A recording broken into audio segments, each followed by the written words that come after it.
본문을 통해서 예수 가장 귀한 그 이름, 이와 같은 제목으로 말씀을 전하겠습니다.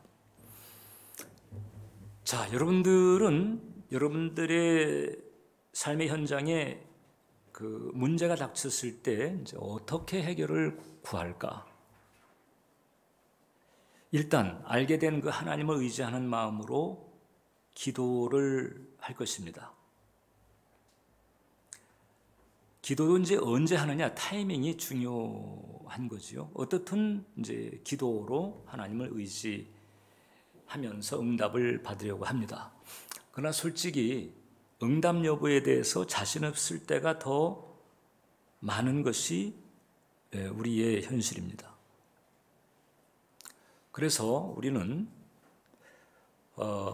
신앙의 여정에서 응답받는 것도 중요하지만 그보다 더 중요한 것을 발견하고 붙들어야 한다는 거지요. 그게 뭘까? 그것이 바로 주님과 함께 사는 방식입니다. 비유하자면 하나님에게서 생선 한 마리 그때그때 얻어내는 수준이 아니고 아예 생선 잡는 법을 배우는 이런 것과 같은 거예요. 그래서 우리가 이 인생에 아프거나 쓰라린 일을 극복하는 것도 그렇고, 이제 그 반대편 능력 있게 사는 것도 그렇고, 이게 문제 해결이나 아니면 능력 충만이나 사실상 그 모든 것들이 동일한 근원에서 시작한다는 사실을 알아야 합니다. 그리고 이제 아이러니컬하게도 그 근원은 다른 데 있지 않습니다. 여러분 마음 안에 있다는 거예요. 신자의 마음 안에 문제 해결의 근원, 축복의 근원, 능력의 근원이 있다는 것을 알아야 합니다. 오늘 본문은 베드로와 요한이 제9시 기도 시간, 즉 이제 오후 3시에 있는 정례 기도 시간에 성전에 올라가다가 나면서 못 걷게 된 자를 일으키는 기적을 우리에게 알려주고 있는 대목입니다. 특히 지금 베드로와 요한이 지금 가려고 하는 그 예루살렘의 문은 예루살렘에 열려있는 그 문들 가운데서 이렇게 은으로 도금된, 그래서 당시로는 이게 금 장식으로 되어 있는 문보다 아주 존귀하고 아름답게 그렇게 장식이 되어 있는 문입니다. 이름 자체가 미문이에요. Beautiful Gate, 미문입니다. 그런데 또 아이러니컬하게도 그 미문 곁에 거지가 있어. 이 미문과 거지, 이 참 너무 대조적인 컨셉이 현실적으로 존재하는 거예요.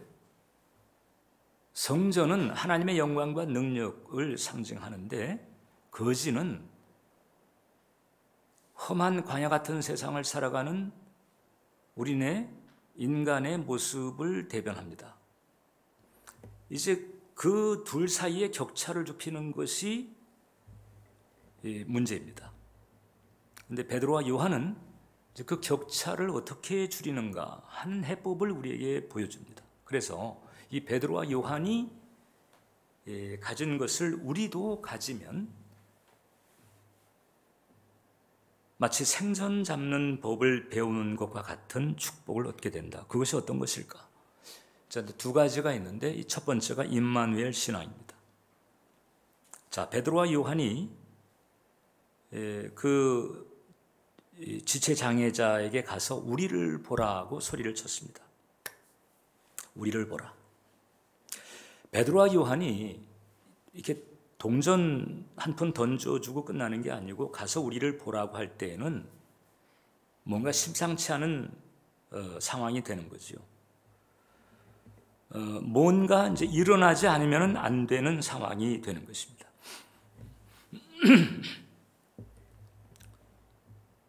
쉽게 말하면 예수님께서 함께 계시다고 하는 사실을 확신하지 못하면 할 수 없는 말이에요. 그게 아니면 그냥 돈 한 푼 던져주고 말 일입니다. 그런데 가서 우리를 보라 이렇게 할 때는 단지 베드로와 요한만이 아닙니다. 거기에는 한 분이 더 계십니다. 요한복음 14장을 보면 그날에는 내가 아버지 안에 너희가 내 안에 내가 너희 안에 있는 것을 너희가 알리라. 오순절 성령께서 강림하신 그때로부터 그 이후에 예수님은 성령을 통해서 우리 안에 와 계십니다. 너희가 내 안에 내가 너희 안에 있는 것을 너희가 알리라. 오순절 날에 성령 충만 받은 제자들이 성령을 통해서 예수님의 함께 하심을 확신을 하게 된 거예요. 함께 하신 예수님을 믿고 지금 우리를 보라고 하고 있는 거죠. 바로 이와 같은 예수님과의 관계, 이것이 바로 승리의 관건이고 해결의 관건이고 형통의 관건이 되는 것이다. 여러분, 우리가 예수님을 구주로 영접을 하면 성령께서 우리 영혼에 내주하시기 시작합니다. 사실 성령께서 내주하시기 시작했기 때문에 중생이라고 하는 은혜를 우리가 받게 되는 거예요. 그때로부터 성령께서 우리 안에서 일을 하시는데 그분은 어떤 일을 하시느냐? 인간의 몸을 입고 이 땅에 오셔서 예수님이 하셨던 일들을 그대로 카피하시는 거예요. 예수님의 일을 이루시고 예수님의 뜻을 이루시고 그 예수님에게 영광을 돌리게 하고, 이것이 바로 성령님의 사명이에요. 성령님도 제3위 하나님으로서 엄연히 경배와 찬양을 받으실 분임에도 불구하고 성령님은 철저하게 아버지와 아들의 영광에 초점을 맞추고 아버지와 아들의 뜻을 이루고 아버지와 아들의 계획을 이루는 데에 전력을 다하십니다. 그러니까 내가 중생한 그때로부터 내 안에 와 계신 이 성령께서는 내 안에서 나를 위해서 혹은 또 나를 통하여 예수님의 뜻을 그리고 예수님의 계획을 이루는 데에 집중을 하신다라고 하는 거죠. 이런 점을 이제 우리가 알고 신앙의 길을 가야 된다. 그래서 이 신자들을 보게 되면 이제 두 종류의 구도 중 어느 하나에 있는 것 같아요.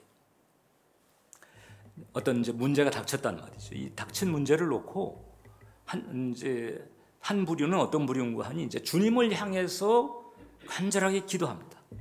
주님, 이런 문제가 생겼습니다. 이거 해결해 주세요. 좀 도와주세요.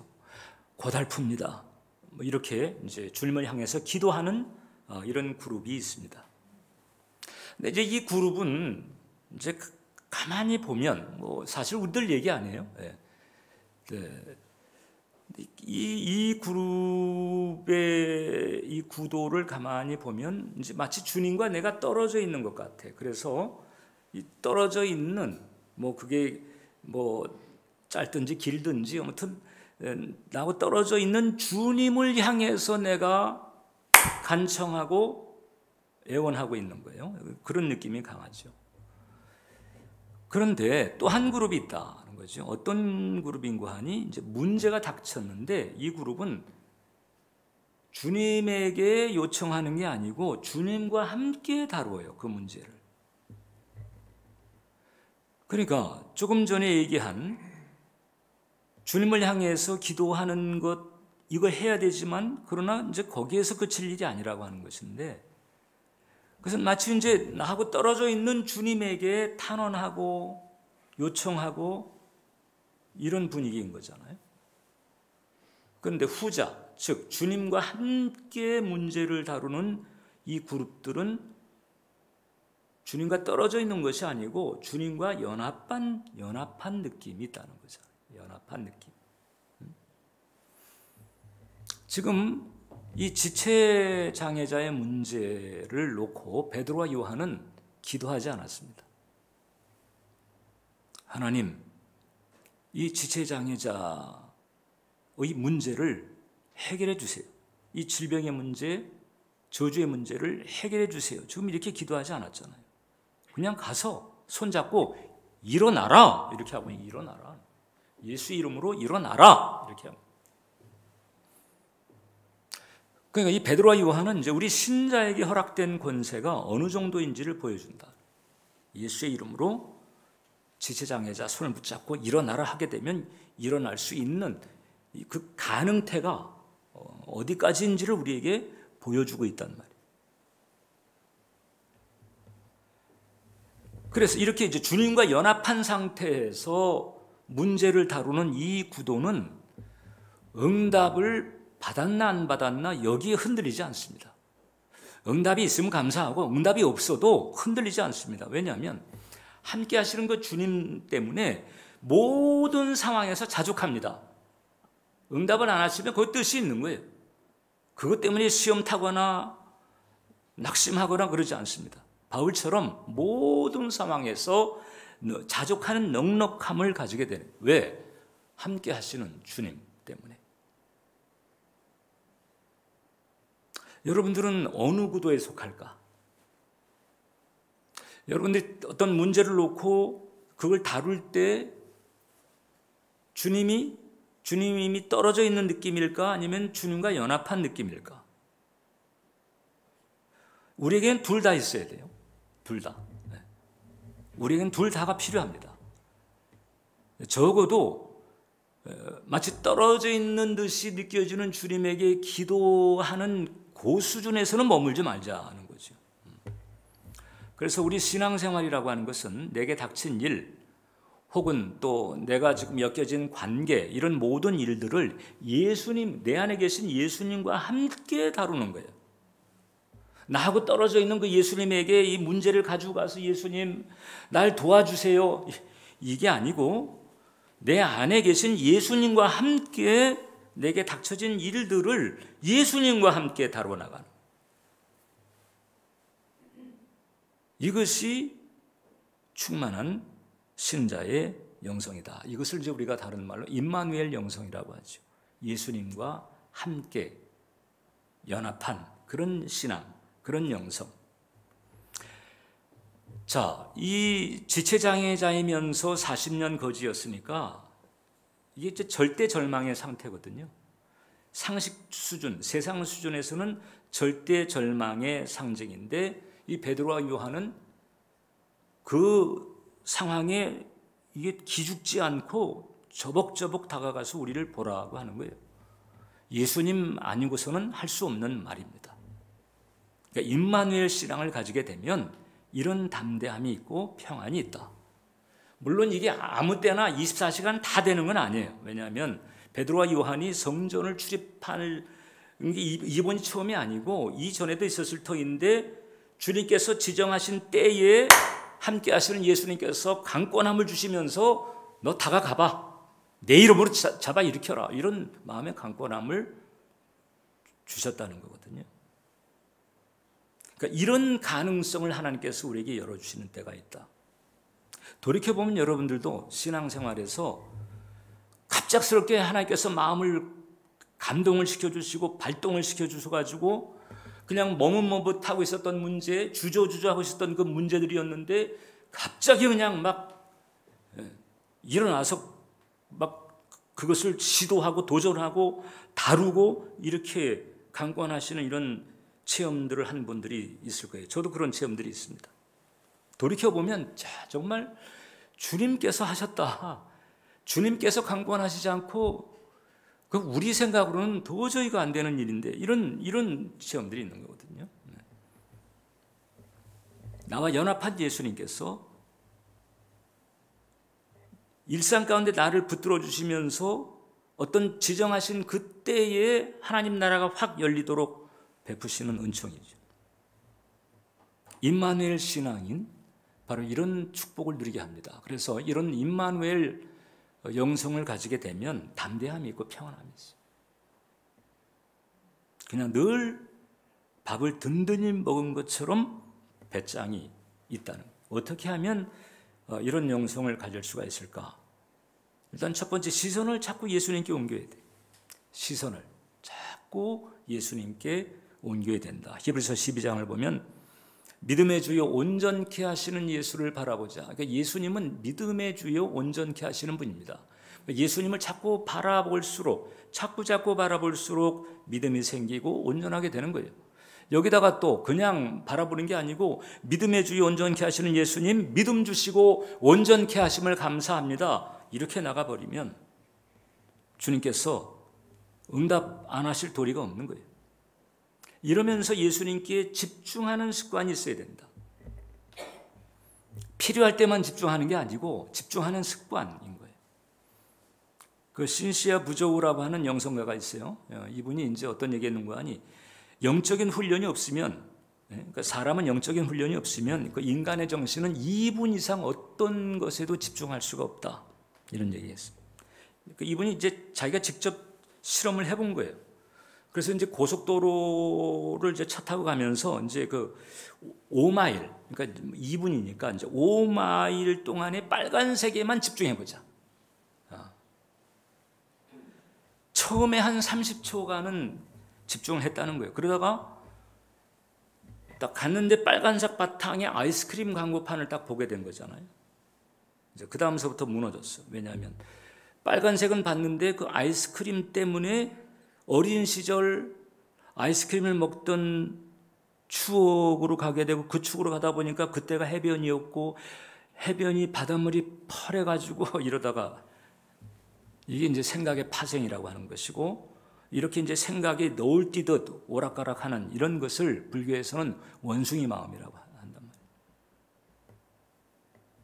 말이에요. 전에 우리가 얘기했던 바 분심인 거지, 분심. 이렇게 해가지고는 이 주님과의 연합의 레벨에 들어갈 수가 없다는 거지. 또 한 가지 우리에게 필요한 것은 본래적으로 그 우리에게 뿌리를 내리고 있었던 그 에고적 사고, 에고, 자기중심적 혹은 이기적인 그런 사고, 이 에고적 사고를 정리를 해야 된다. 거의 대부분 우리는 우리의 생각의 초점이 나에 있습니다. 그래서 기승전 나에. 나는 괜찮을까? 내가 지금 잘하고 있는 걸까? 그 사람이 나한테 이런 얘기했는데 그게 무슨 뜻이지? 나에 대해서 어떤 생각을 가지고 있는 거야? 나. 기승전 나예요. 그렇기 때문에 이제 예수님에게 초점이 이게 오래 가지를 못하는 거예요. 그러다 보니까 연합의 레벨에 들어가지를 못하는. 그러니까 주님이 나하고 뚝 떨어져 있는 것 같은 느낌을 벗어버릴 수가 없고, 그래서 아무튼 가깝든 멀든 연합한 느낌이 아닌 거예요. 그래서 그분에게 이제 간청하는 듯한 이런 느낌. 이제 이것을 우리가 좀 이제 극복을 해야 되는 거거든요. 이것은. 또 한 가지는 내 마음을 원하시는 주님의 마음을 깊이 헤아려야 된다. 요한복음 15장을 보면 아버지께서 나를 사랑하신 것 같이 나도 너희를 사랑하였으니 나의 사랑 안에 거하라. 나의 사랑 안에 거하라는 거예요. 이 교회에 와서 예배를 드려도 얼마든지 형식적 마음을 가질 수 있다는 거잖아요. 기도의 자리에서도 얼마든지 분심에 그냥 휘둘리면서 기도의 흉내만 내는 이런 경우도 적지 않은 거잖아요. 예수님은 나의 사랑 안에 거하라는 거예요. 내가 너희를 사랑하였으니 너도 좀 나의 사랑 안에 거하라. 사랑의 무드 안에 있게 되기를 원하는 거거든요. 그래서 이 사랑의 마음을 가지고 주님 앞에 나아가는 것이 중요하다라고 하는 거예요.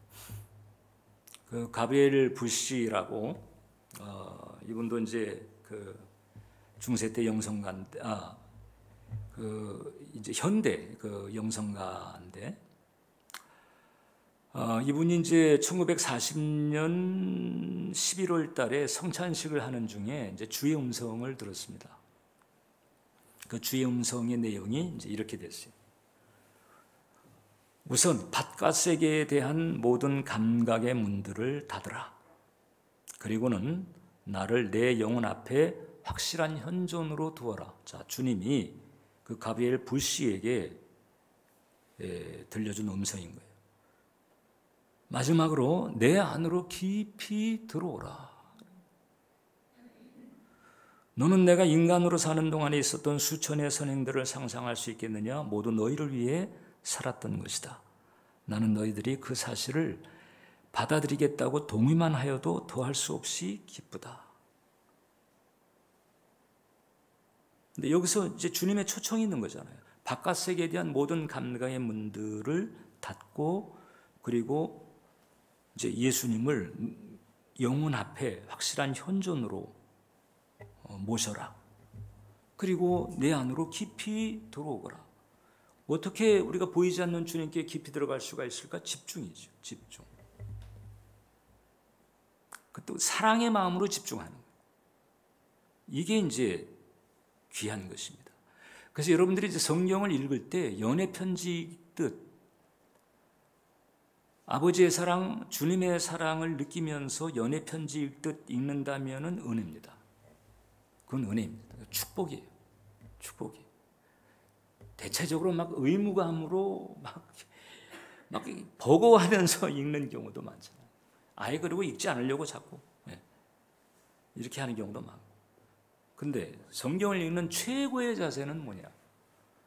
성경을 읽으면서 아버지의 사랑, 주님의 사랑을 느끼면서 그 사랑을 느끼면서 연애 편지 뜻 읽는, 이게 존귀한 축복인 거죠. 이런 그 은혜의 마음으로 주님께 집중하며 나아가게 되면 임마누엘 신앙, 즉 거리감이 있었던 예수님이 함께하는 이런 그 연합의 은총을 더 이제 확신을 가지게 되는 거예요. 그렇게 되면 이 임마누엘 신앙이 우리에게 닥쳐진 문제 해결에도 길을 열어주실 뿐만 아니라 여러 가지 온갖 유혹이나 혹은 위협이나 혹은 두려움, 이것을 이겨내게도 하시고, 그 다음에 더 나아가서 진정한 쉼도 누리게 한다. 수고하고 무거운 짐진 자들아 다 내게로 와, 내가 너희를 쉬게 하리라. 이 참된 쉼, 이 진정한 쉼도 가능하게 하는 길이 바로 임마누엘 신앙에 있다고. 이것을 챙겨야 돼요. 자, 그래서 이 시간에 이제 여러분들이 입술로 여러분들의 영혼을 향해서 이렇게 이제 한번 외쳐보는 거예요. 같이 한번 여러분들의 영혼을 향해서 외쳐보는 것입니다. 시작. 바깥 세계에 대한 모든 감각의 문들을 닫고 예수님을 나의 영혼 앞에 확실한 현존으로 두라. 그리고 예수님 안으로 깊이 들어가라. 이걸 우리가 수시로 해야 된다는 거죠. 자꾸 연습을 해야 돼. 연습을.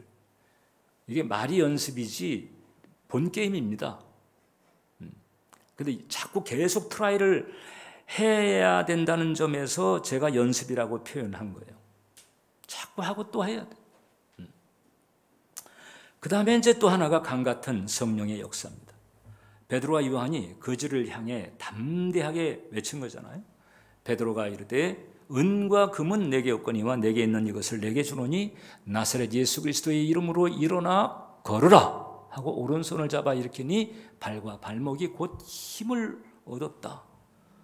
나사렛 예수 그리스도의 이름으로 사실상 무관했던 한 지체장애자를 치료하는 거죠. 하나님께서 이제 그네들에게 치유의 권세를 위임을 해준 거예요.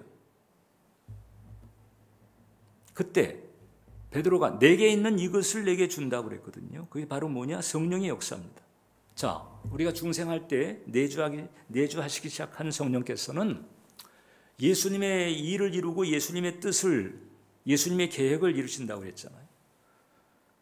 그래서 그 성령께서 내 안에 계시면서 내 안에서부터 시작해서 나를 위하여 그리고 나를 통하여 예수님의 일을 이루어 가시는 거예요.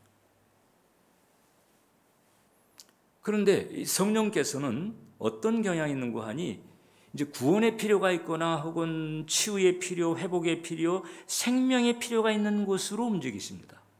왜? 그것 때문에 오셨으니까. 예수님은 성령님의 그런 움직임을 생수의 강이라고 표현을 한 거예요.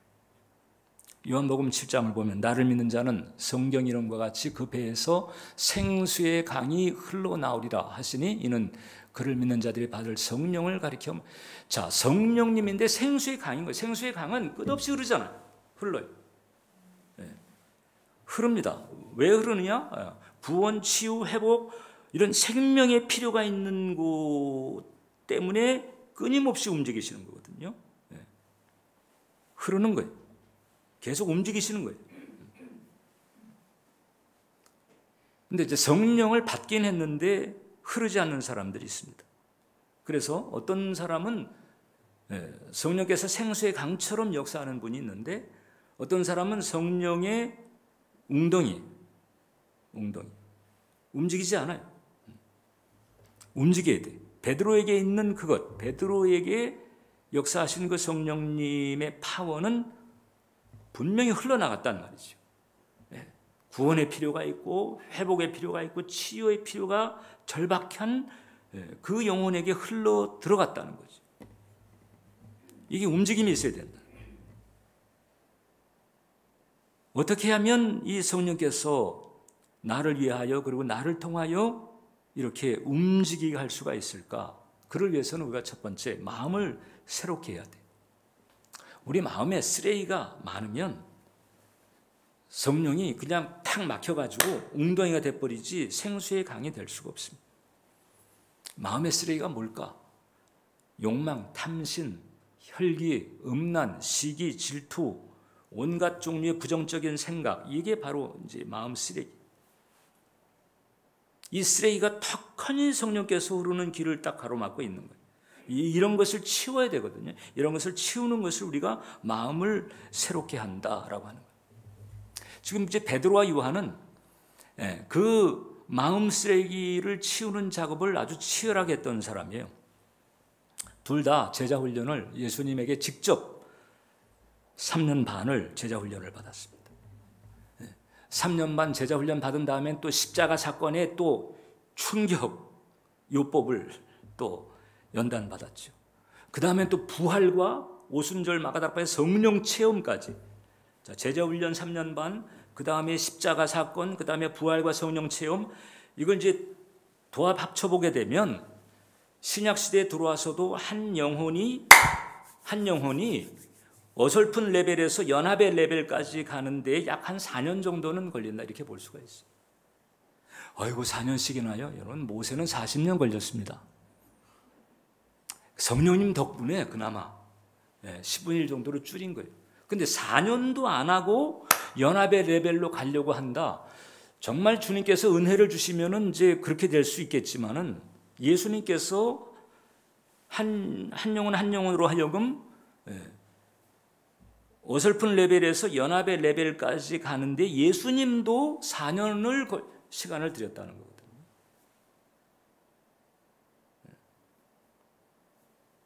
그러니까 우리가 이제 그런 정도의 연단은 최소한 각오를 해야 되는 거예요. 여러분 초대교회 때는 교회 나가기 시작해가지고 새 신자로 등록하는 데만 2년이 걸렸습니다. 2년 동안 정말로 당신 이 길을 갈 거냐? 정말 당신은 목숨을 걸고 예수님을 따를 거냐? 이런 대목을 놓고 그때는 더군다나 로마 제국이 핍박을 하는 때란 말이죠. 그런 때에 교회 오겠다고 그러면은 한 영이라도 기회 가지고 그냥 덥석 붙들 일인데 그게 아니고 2년 훈련시키는 거예요. 새신자로 등록시키는 데만 등록시키는 데. 그러니까 이제 이런 그 연단이 이제 결국 내면을 정비하면서 주님과 온전한 연합의 상태에 가게 하는 거예요.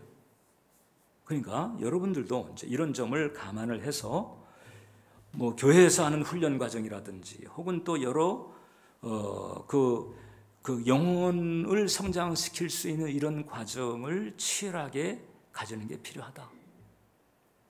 그걸 안 가지게 되면 이제 시간이 길게 가는 거죠. 모세 40년. 근데 이 신약 시대에는 한 4년 정도. 그런 그 연단의 과정 없이 연합의 레벨에 들어가는 게 불가능하지는 않지만 그냥 그에 준하는 연단을 겪게 하시는 것 같아요. 그에 준하는 연단. 바울처럼, 바울도 여러분 다메섹 도상에서 예수님을 만나고 회심했잖아요. 그러고 난 다음에 아라비아 광야 가가지고 거기서 3년을 있었습니다.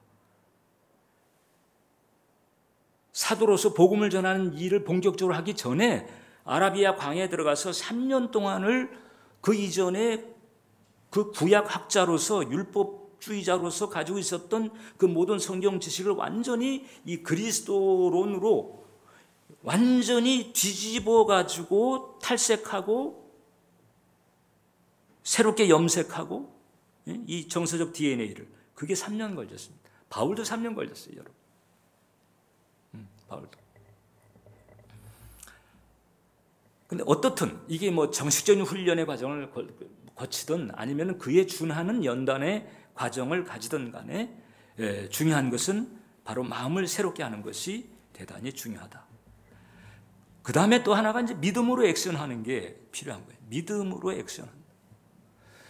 왜냐하면 성령님은 자 필요가 있는 곳을 향해서 움직인다고 그랬잖아요. 그럼 이제 필요가 있는 곳을 우리가 생각하면서 예수 이름으로 다가가는 거예요. 베드로와 요한이 지지장애자에게 다가가지고 예수 이름으로 다가가가지고 일으켰잖아요. 안에서 강권하시는 그 주님의 강권하심에 대한 믿음이 있었던 거죠. 믿음을 가지고 예수님의 이름으로 다가가는 이런 결기가 필요하다. 예수의 이름으로 다가가는, 예수의 이름으로. 베드로와 요한이 뭐 자기네 무슨 경험이나 경력 가지고 무슨 경력이 있어요, 그 사람들이. 갈릴리에서 어부했던 사람들인데. 뭐 전직 의사도 아니에요. 뭐 전직 무슨 정형외과 의사도 아니에요.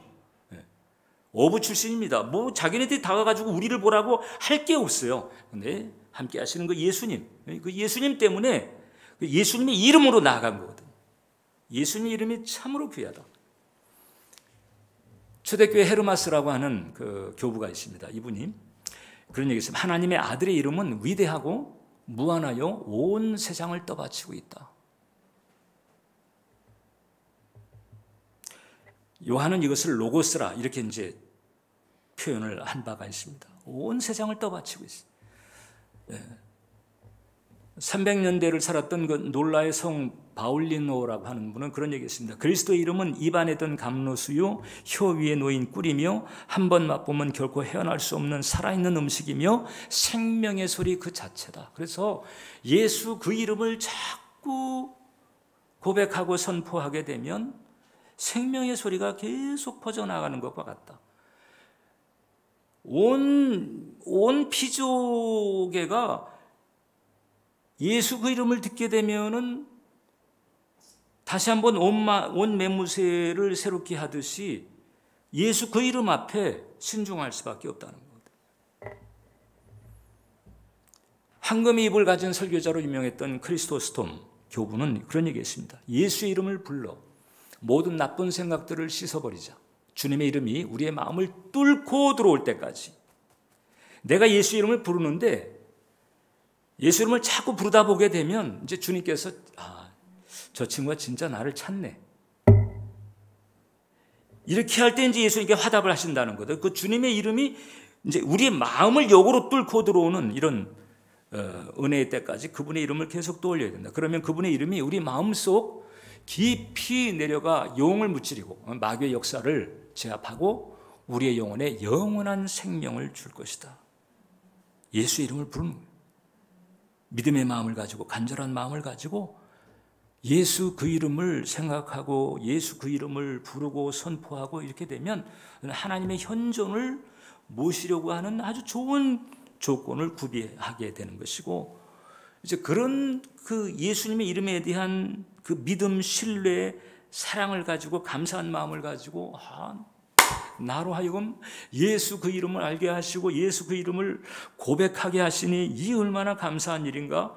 이렇게 된 마음을 가지고 필요가 있는 것으로 나아가게 되면 거기에 있는 벽이 무너지는 거예요. 사도행전 2장을 보면 누구든지 주의 이름을 부르는 자는 구원을 얻으리라. 이것은 이게 중생 차원의 구원만이 아니고 어려운 조건, 어려운 문제 속에서의 구원까지 포함하는 거예요. 주의 이름을 부른 자는 구원을 얻는다. 페이로나, 예수님의 십자가 사건 이후에 교회 시대에 일어난 모든 하나님의 역사는 오직 예수님의 이름으로 이루어진 거예요. 예수님의 이름 아니고는 하나님이 움직이지 않는다니까. 예수 그리스도의 이름 때문에 하나님이 움직이시고 하나님의 역사가 일어나는 것이거든요. 예수의 그 이름, 이 이름은요, 모든 상황 속에서 출구가 되는 거예요. 좋든 나쁘든, 이게 절박하든 그렇지 않든, 다급하든 그렇지 않든, 절박하고 다급할수록 예수 그 이름은 출구가 되는 것이다. 그래서 믿음과 간절한 마음을 가지고 예수 그 이름을 붙들 때, 그때 생수의 강이 흐르기 시작하고 성령께서 액션하시면서 하나님 나라가 열리게 되고 하나님의 뜻이 이루어지게 되는 축복이 임하는 줄 믿습니다. 여러분들은 어떤 구도입니까? 떨어져 있는 듯한 예수님에게 간청하는 그런 수준입니까? 아니면 예수님과 연합한 느낌으로 그분과 함께 문제를 다뤄나가는 쪽입니까? 후자의 레벨까지도 우리는 갖출 수 있어야 된다. 그 길 가게 되시기를 축원합니다. 기도하겠습니다. 살아계신 하나님, 성령을 통해서 예수님께서 우리 안에, 내 안에 오셨습니다. 내 안에 나와 함께 하신 예수님, 늘 집중하고 묵상하며 온전히 붙들어 예수님과 연합한 은혜로 문제들을, 환경들을, 이 세상을 마귀조차 다뤄나갈 수 있도록 붙들어 주옵소서. 예수님 이름으로 기도합니다.